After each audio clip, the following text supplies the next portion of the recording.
బండి సంజయ్ ఆలోచన చూడుర్రి. కేసీఆర్ దశమగ్రహం. అంటే నవగ్రహాలే ఉంటాయి. ఆయన అది శని గ్రహం అన్నట్టు మాట్లాడతాండు. ఆయన ఎన్ని యాగాలు చేసినా ఫలితం ఉండదు.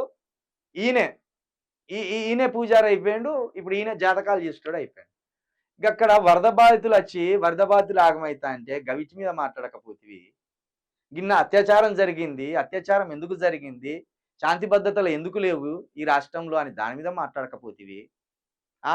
మొన్న వరద ప్రాంత బాధితులను పరామర్శించకపోతివి. విద్యకు సంబంధించి కనీసం ఒకనాడు మాట్లాడకపోతివి.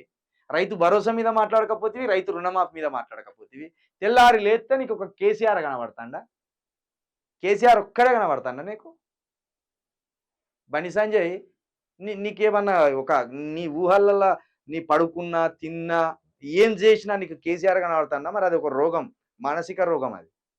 మరి అట్లా కనబడితే తక్షణమే ఎర్రగడ్డకు పోయి ఆ మానసిక వైద్యులు ఉంటాడు. మానసిక నిపుణులు ఉంటారాడ. వాళ్ళతో ట్రీట్మెంట్ చేసుకొని బయటికి రా.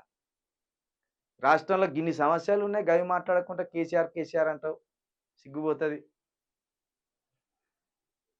ఏం లేదు. పని పాట లేనోడు పిలి దొరికా కొరికినట్టుంటది ఈయనది.